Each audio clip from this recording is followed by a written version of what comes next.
Clasificación A. Apto para todo público.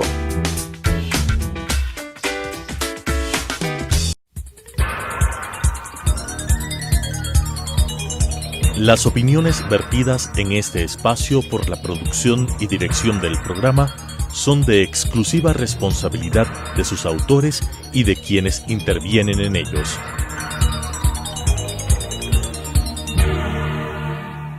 Telesucesos Canal 29 presenta Enfoques, pensamiento libre y crítico.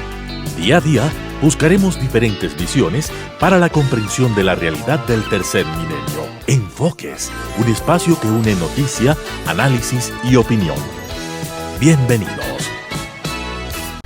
Gracias por estar semana a semana con nosotros aquí en Enfoques. El día de hoy tenemos como invitada a la ingeniera Verónica Miranda. Ella es la presidenta del Colegio de Ingenieros Civiles de Pichincha. Siempre nos preocupa, ingeniera, la infraestructura del país, y uno de los temas que más preocupa a la ciudadanía es qué pasa con la presa Coco-Sinclair. Ustedes nos mandaron una comunicación en donde hablan de que ustedes alertaron al Estado. ¿Qué sucede con esta infraestructura importante para el país, pero que no cumplió o no cumple con los debidos cuidados? Buenos días, Claudia, y saludos a todos los televidentes. Realmente la infraestructura que es parte de nuestro patrimonio estatal, ¿verdad? Es algo que se debe cuidar desde los estudios preliminares, la construcción y luego el mantenimiento. Lamentablemente en este momento se perdió la cascada San Rafael, la cascada más alta. Además se perdió en la mitad de la pandemia y todo el mundo no entendía mucho qué pasaba. Bueno, pero eso ya se tenía previsto, no es algo nuevo, ya habían estudios de que podía suceder esto. Es una cascada de 150 metros de más grande altura, del país. La más alta del país, 14 metros de ancho, que cuando colapsa genera un gran socavón de más de 200 metros de diámetro, generando todas las afectaciones que se han ido determinando en el tiempo. No solamente el desvío del cauce del río, sino también algunas afectaciones. Que me ayude un poco hacia atrás. Cuando se crea el proyecto se desvía el cauce del río. O sea, cuando se hace la infraestructura, por decirlo así. ¿Hay desvío en el cauce del río? ¿Cuándo hay el desvío del cauce del río que trae todos estos problemas? Primero se hace todo el estudio para realizar la central hidroeléctrica, ¿verdad? Lo que tal vez hubiera sido deseable es que se haga un análisis de riesgo de todo lo que es el río Coca, porque claro, ahí tiene las zonas de captación que está en pleno cauce del río, ¿verdad? Es la única manera de tener la captación de la central hidroeléctrica. Pues. Y todo lo que es la confluencia, efectivamente. Pero el análisis de riesgo tal vez fue algo que fue necesario que en su momento se haga de manera más profunda. Ahora con la caída de la cascada San Rafael, y luego toda estas zonas son zonas volcánicas de muchísimos años, ¿no? Zonas de tiempos jurásicos, y luego la parte superficial, sí tienes de la era cuaternaria, sí, ya lavas y rocas sedimentarias que han venido a lo largo de estos años, que con la caída de la cascada, luego hay un retroceso de erosión regresiva del río, va afectando zonas mucho de aguas arriba que van afectando, y luego hay una distancia aproximadamente de 18 kilómetros y medio hasta la hidroeléctrica, ¿no? Que ahora hay que ver todos los mecanismos de prevención, no solamente de la central, sino también de la vía, la E45. Está en la vía, están los oleoductos, los dos, tanto el SOTE como el OCP. Está lógicamente la central hidroeléctrica, pero también las poblaciones que están a la vera del río. Usted habla de la famosa vía E35 o la transamazónica, E45, perdón. Está toda esta estructura, pero hay mucha gente que se verá involucrada si algo más pasa. Hemos visto la rotura del oleoducto, el problema de la erosión, de la contaminación. ¿Qué debe hacer? Ustedes han hecho un profundo estudio como Colegio de Ingenieros Civiles. ¿Cómo proteger y cómo evitar que sigan habiendo tantos problemas? Bueno, primero sorprende el hecho de que después de la cascada, después de la ruptura y falla de la cascada, luego de 2 meses se da el tema de la OCP y del SOTE. Es decir, debía haber existido ya medidas de protección para evitar esta contaminación. Poblaciones como San Carlos, San Luis, Manuel Galindo, son zonas que están muy cercanas y que pueden tener serias afectaciones. Lo que hemos realizado durante todo este periodo es varios conversatorios que hemos realizado con las autoridades pertinentes, el Ministerio de Energía, la CELEC directamente, ¿verdad? Y el Ministerio de Obras Públicas, para visibilizar cómo se puede hacer al menos obras preventivas, obras provisionales, porque el avance del río Coca, esta erosión regresiva que también puede ser debido a tubificaciones, a subsidencias especialmente de la orilla izquierda, que puedan detener de alguna manera la erosión que está siendo cada vez más agresiva, ¿verdad? Ahora que tenemos una época de estiaje desde septiembre hasta febrero, son prácticamente 6 meses donde se puede realizar estas obras de manera inmediata. Los estudios toman mucho tiempo, de hecho son estudios topográficos, geológicos, geotécnicos, geofísicos, hidráulicos, hidráulicos y de geomorfología de la zona, ¿verdad? Son estudios que toman tiempo. Sin embargo, las decisiones políticas, las decisiones de contratación a través del sistema de contratación público tiene que darse ya de manera inmediata para que inicien las obras de prevención. Y luego las charlas y las conversaciones con la parte oficial, ¿qué les han dicho? Hay un tiempo, están planificando, ¿se va a dar estas obras de prevención para evitar desastres más graves? Sí, bueno, ahora existe un consejo consultivo que era propuesto por el mismo Colegio de Ingenieros Civiles de Pichincha. Hay un consejo y también los estudios que se han hecho con varias empresas como Lombardi, Causas y Terrahidro también, que ha hecho varios estudios.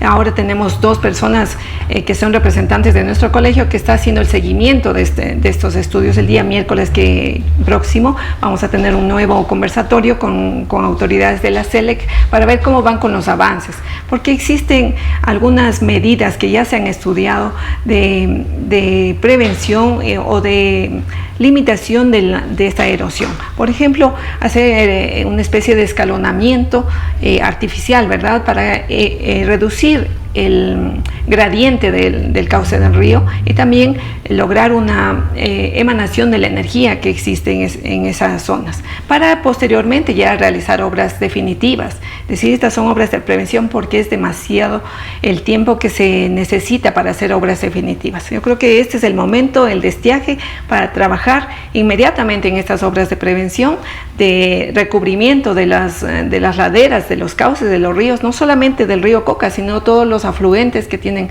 relación con esta todo lo que es problemática. La cuenca hidrográfica del Coca, lo que además permitió que la central hidroeléctrica se planifique ahí toda la riqueza hídrica que tenemos en esa zona. Ahora, ingeniera, ¿cómo involucrar más al Colegio de Ingenieros Civiles, no solamente de Pichincha, sino a nivel nacional, para que cuando se hagan grandes obras de infraestructura o pequeñas obras de infraestructura, no importa la dimensión, estén involucrados ustedes para saber los problemas a futuro y que los estudios previos tengan todas las medidas de prevención, de mitigación y de evitar riesgos que deberían tener? Es algo en lo que siempre hemos puntualizado con las autoridades, que primero toda obra, al menos de esta dimensión tan significativa, porque es inversión del presupuesto del Estado, inversión de recursos públicos estatal, que al final es de todos nosotros. Que es el patrimonio estatal, ¿verdad? Inversión que debe ser cuidada desde la planificación. Algo que siempre insistimos es la planificación. A veces se realizan proyectos que no tienen esta particularidad de empezar por un hecho de planificación, de estudios, de control, de construcción, de control de la obra y luego de un monitoreo, además del mantenimiento de todas estas obras. Es decir, hay todo un proceso constructivo que debe ser cuidado. La planificación, pero también cuando se ejecuta la obra, demostrar y verificar, por eso son 2 procesos de fiscalización, que se cuiden todos los temas. Exactamente, los estudios sobre todo que tengan una absoluta profundización de esto, para que luego en la construcción no encuentren eventos que no estaban esperados, que no estaban estudiados, que terminan siendo un valor el doble a veces de lo planificado, ¿no? Es porque ha habido una falta de estudios a profundidad. ¿Qué posibilidades hay de que el Colegio de Ingenieros se reúna con los candidatos a la presidencia de la República? con un grupo de candidatos para que ellos sepan la importancia de lo que usted está mencionando y el que se convierta en aliados. No importa quién gane una elección, el próximo gobierno les tenga como aliados y busque su asesoramiento. Bueno, nosotros tenemos realizado un estudio no solamente para estas elecciones, sino para todas las elecciones anteriores, incluso las locales, en las que hemos planteado varias consultas y varias propuestas al gobierno, es decir, a los candidatos por lo pronto, para que se comprometan, sobre todo en la parte ética, porque eso es uno de los hechos más complicados, en el hecho de la corrupción, ¿verdad? Que ha invadido todos el sistema en general, y muchas de las obras de construcción están relacionadas con corrupción, lamentablemente, porque son sistemas de mucha envergadura, de valores muy significativos, y que lamentablemente se ha incurrido en estos temas de corrupción. Entonces, uno de los compromisos que hemos realizado, incluso cuando estuve en la candidatura de la alcaldía, hicimos una invitación a cada uno de los candidatos, a la prefectura, a la alcaldía, para comprometer en ese sentido, no solamente de la ética, sino también los hechos que habíamos conversado, Claudia, de planificación, de estudio, que se respete la democratización del empleo. En cuanto a la ley de contratación pública, que lamentablemente es muy permisiva y que ha dado lugar a que la corrupción ingrese en estos estamentos. Creo que cada vez más hemos estado liderando estos temas de profesionalismo, ¿verdad? Que no solamente sean temas políticos, sino temas técnicos los que prevalezcan en la construcción de las obras más importantes del país. Retomando el tema del proyecto hidroeléctrico Coca-Codo-Sinclair, un eje fundamental para el país, si eso se paraliza, tendríamos graves problemas de suministro de energía y una serie de elementos. Usted decía aprovechar la época de estiaje entre septiembre y febrero, que llueve menos, no es que deja de llover, llueve menos en la zona amazónica del Ecuador. ¿Cómo lograr empatar, cómo mirar y cómo ver hacia el futuro para que el proyecto siga funcionando, pero no con los riesgos de ahora? O sea, ¿qué posibilidades hay de evitar los riesgos, tanto para el proyecto hidroeléctrico como para los oleoductos, la carretera, las comunidades y toda la zona que está involucrada con esto? Primero, lograr un entendimiento de la problemática, porque realmente es un tema que muchos estudios que se están realizando a nivel nacional e internacional no han logrado determinar específicamente cómo la agresividad que tiene el río Coca, que toma muchísimo tiempo sus estudios, su análisis geomorfológico de toda la trayectoria. Actualmente se están haciendo estudios particulares de las zonas más vulnerables, ¿verdad? Porque obviamente todo tiene su costo significativo. El ejemplo de la carretera, decían, el río se le veía a lo lejos y ahora el río pasa pegado a la carretera. Claro, es que la carretera corre paralela al cauce del río. La ribera izquierda del río está realmente comprometida. Uno de los mecanismos es realizar en esta zona más afectada, trasladarla hacia el margen derecho. Esa es una de las posibilidades en cuanto a la carretera, ¿no? Pero los puentes tampoco resisten, o sea, los puentes fueron planificados en cauces menos voluminosos, por decir así. El río crece y se afectan los puentes también. Sí, en eso también hay obras de protección de los pilares, ¿no? de los puentes, para que efectivamente la socavación que se está dando evite la falla de las estructuras de puentes y de todo lo que significa la vía y la carretera E45.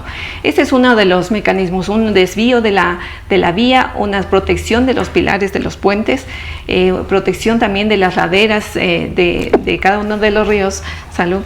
Y bueno, también esta disminución de la gradiente del río. Existen varios estudios que se están realizando con la empresa Lombardi, Causas, Terrohidro, como le había indicado, que realizan estudios de la geología, de la topografía, y la última empresa está realizando los estudios geofísicos. Con toda esta información se debería ya proceder a la contratación de la construcción de estas obras de mitigación, de tal manera que podamos proteger, como usted ha dicho, una de las centrales más importantes del país, que abastece aproximadamente el 21% de la energía total del país. 1.500 megavatios de capacidad, de potencia de la central hidroeléctrica. Es una de las centrales que abastece al país y que ahora, sin ella podría ¿por qué hubo la afectar falla en seriamente la planificación? Porque le hago la pregunta, desde que uno se acuerda siempre se hablaba de la importancia de hacer una presa hidroeléctrica en el río Coca-Codo, había diferentes posibilidades a lo largo de décadas. De pronto el gobierno anterior decide hacerlo, decide primero con consorcios argentinos, acaba construyéndolo con consorcios chinos. O sea, ¿dónde fue la falla de la planificación? Porque era un proyecto de décadas atrás. O sea, ¿cuándo fue la falla en la decisión de mover el cauce? Desaparece una cascada, hay unos temas, pero cuando ya el proyecto está hecho y funcionando, ¿dónde hubo la falla en la planificación y en los estudios? Porque es un proyecto de mucho tiempo hablado. Yo creo que, insisto, es una necesidad de un análisis de riesgo, ¿no? O sea, no es suficiente los estudios que están alrededor de la infraestructura, sino es necesario también un estudio de riesgo de toda la zona. Esa zona es una volcánica, está ubicada es una muy frágil, por decirlo así. Sí, es una zona donde está el volcán Reventador, que es un volcán todavía activo y que durante muchísimos años ha realizado afectaciones a la zona, tanto que ahora esas lavas ahora están consolidadas y que bueno, son procesos naturales, además que se han ido dando a lo largo del tiempo. Pero no es algo nuevo, ha estado allí. Sí, ha estado desde épocas, eso lo decíamos, sí, desde hace muchísimos años, e incluso hubo una advertencia en el año 1985 de las posibles afectaciones que podía tener. Debemos recordarnos 2000-2001, más o menos, cuando nos cayó toda la ceniza en Quito del Reventador, cuando Quito se paraliza por la ceniza del Reventador. Después de eso es que se hace la obra, o sea, estaba siempre alertándonos a todos. Claro, y como usted ha indicado, no solamente la central, sino el oleoducto, ¿verdad? El SOTE, el sistema de transecuatoriano, que también debía haber sido protegido con anticipación, sabiendo que esta situación ya venía realizándose y afectando a la zona, ¿verdad? Han pasado más de 2 meses y medio desde el 2 de febrero que fue la falla de la cascada hasta la protección, hasta lo que fue el derrame del oleoducto, ¿verdad? Pero la falla de la cascada o la desaparición de la cascada fue en febrero, entre marzo y abril en abril fue la rotura del oleoducto. 2 meses después. Entonces sí debieron haber tomado las medidas preventivas para proteger el oleoducto, ¿verdad? Y la afectación que ha tenido en los derrames en toda la zona, en el medio ambiente, que recién se está recuperando, ¿no? O sea, son afectaciones de carácter ambiental que generan problemas en las comunidades, pero también son afectaciones extremadamente graves porque Ecuador dejó de bombear petróleo. Por suerte fue cuando el petróleo estaba bajísimo, que uno puede decir, ahí no fue tan grave la afectación, pero es el principal ingreso del Ecuador para el mundo público y por lo tanto para la inversión en los sectores más necesitados. Ahora, ingeniera, volviendo al tema de planificación, reuniones con candidatos, con autoridades, ¿cómo hacer que la comunidad en general apoye a los colegios de ingenieros o a los colegios profesionales en general para que sean escuchadas sus voces y sean tomados como asesores por el lado público? Bueno, creo que es un poquito el tema que ya no existe la obligatoriedad de estar afiliado a los colegios profesionales. Entonces se han ido debilitando. Eso fue en el 2009 que eliminó la obligatoriedad de la afiliación. Así es. Con esta eliminación se viene debilitando los colegios. Sin embargo, tanta importancia tiene el gremialismo en general, no solamente en el caso de la ingeniería, sino en todas las profesiones, ¿verdad? Porque a una cantidad de profesionales y de experiencia que es un aporte a la ciudad, un aporte a la construcción de país en general. En el caso de la construcción estamos hablando de un aporte del PIB de más del 8% actualmente, ¿no? Porque históricamente hemos tenido un aporte mucho mayor, cercano al 10% de forma directa, y de forma indirecta prácticamente estamos duplicando cercano al 20%, es decir, el aporte de 1/5 parte del Producto Interno Bruto del país, y la generación de empleo, aproximadamente el 6% del empleo total del país. Es decir, una dinámica alrededor de la construcción muy importante. En ese sentido, el gremialismo, el profesionalismo, la ingeniería Además, civil. el tema del código ético que tienen ustedes exigen a los profesionales que se agremian a cumplir con claridad y con mucho cuidado lo que es el código ético. Definitivamente existe un tribunal de honor que verifica que todas las actividades profesionales se realicen dentro de la ética, de la transparencia. Sin embargo, creo que hay que dar todavía pasos agigantados en ese sentido. Lamentablemente, como digo, existen leyes muy permisivas alrededor de la misma construcción y de los mecanismos políticos que lamentablemente no prevalecen la parte técnica sobre la parte política. Hay decisiones que se toman sin el análisis concienzudo de los estudios, del estudio específico de cada una de las obras, y se toman decisiones políticas que posteriormente terminan en estos problemas que afectan tanto al país. El estudio que tienen sobre Coca-Cola Sinclair, cómo conseguirlo, cómo hacer que se difunda más, o personas que nos están mirando a través de este programa de Telesucesos, cómo lograr acceder a este informe para tener mayor conocimiento de lo que está ocurriendo con Coca-Cola Sinclair. Bueno, estas empresas que están haciendo la asesoría a la CELEC ya han realizado sus informes. Nos habían presentado un preliminar justo hace pocos días, en donde ya existen los estudios de avanzada de la parte geológica, de la parte topográfica y los estudios geofísicos. Estos estudios, conjuntamente, lo que pedimos es que exista un consejo consultivo, que sean los pares, ¿no? Nuestros pares nacionales, porque estas empresas son internacionales, y acá tenemos grandes profesionales y empresas que pueden realizar todos estos estudios, y sobre todo la construcción están capacitadas para realizar eso, y es importante que se contrate a la empresa nacional. Lo que estamos realizando es un acompañamiento de estos estudios para que efectivamente con nuestros profesionales se vaya verificando que esos estudios sean los más adecuados, con el conocimiento de todos nuestros profesionales que han trabajado en relación a estos temas, porque es parte de todo el ámbito de la ingeniería civil, este tema que está ocurriendo, esta problemática, y poderles asesorar y acompañar en estos estudios. Muchísimas gracias a la ingeniera Verónica Miranda. Recordamos que ella es la presidenta del Colegio de Ingenieros Civiles de Pichincha. Antes de cerrar, solamente una última pregunta. ¿Cómo se siente una mujer manejando el Colegio de Ingenieros Civiles, que fuera de micrófonos decía han sido bastantes espacios de hombres? Bueno, creo que esto es tradicionalmente, efectivamente ha habido más acercamiento de los hombres, en obra especialmente, pero ya que nacimos en ese entorno, crecimos en ese entorno. ¿Su familia es de ingenieros? No, me refería a que en la época de estudiante estuve sola en la carrera, entonces bueno, uno se va acostumbrando al medio, a trabajar y sobre todo a realizar lo que pertenece a la profesión. Finalmente un ambiente gremial de muchos hombres, efectivamente, pero poco a poco se ha ido involucrando mucho más la mujer. Ahora vemos en las aulas un gran porcentaje. Cuando nosotros empezamos había un 5%, un 4% de mujeres, y vemos con complacencia que las mujeres vayan incursionando de mejor manera. Ahora ya vemos en las aulas un 20% y cada vez va evolucionando. Creo que esto es importante porque son carreras que fortalecen el carácter de las mujeres, ¿no? Y de los hombres. Esto ya no es un tema de género, realmente es un tema de tener un poco de ética, de generar un ambiente de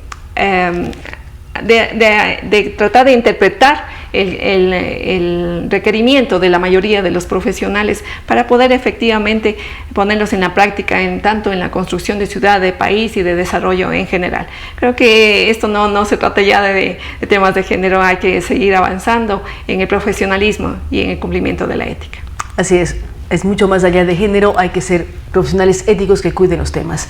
Con la ingeniera Miranda hemos conversado fundamentalmente el proyecto de Coca-Cola, un proyecto que está en grave riesgo porque su planificación, de acuerdo a lo que ella señala, no fue tan cuidada. Es decir, no se midieron los riesgos al ponerlo en una zona altamente delicada, altamente frágil por los temas de erosión, por el tema volcánico, por todo lo que es la geomorfología de la Amazonía ecuatoriana. No solamente esta área, sino casi toda la Amazonía del Ecuador. Así es que esperamos que sus palabras sean escuchadas, que el Colegio de Ingenieros Civiles a nivel nacional, no solamente Pichincha, se involucra en los procesos de análisis de proyectos de preparación para evitar o tener riesgos controlados y no estar viviendo lo que estamos viviendo. Ella nos recordaba que en el mes de febrero desapareció la cascada de San Rafael, la más alta del país, con 150 metros de altura, 14 metros de ancho, y esto de pronto desapareció, lo que va a generar y está generando una serie de problemas.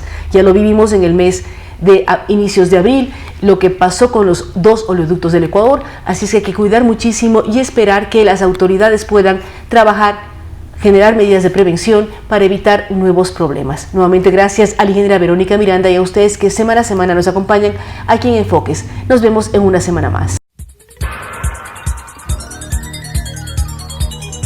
Las opiniones vertidas en este espacio por la producción y dirección del programa son de exclusiva responsabilidad de sus autores y de quienes intervienen en ellos.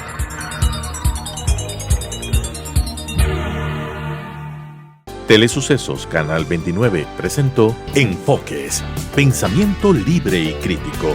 Día a día buscaremos diferentes visiones para la comprensión de la realidad del tercer milenio. Enfoques, un espacio que une noticia, análisis y opinión.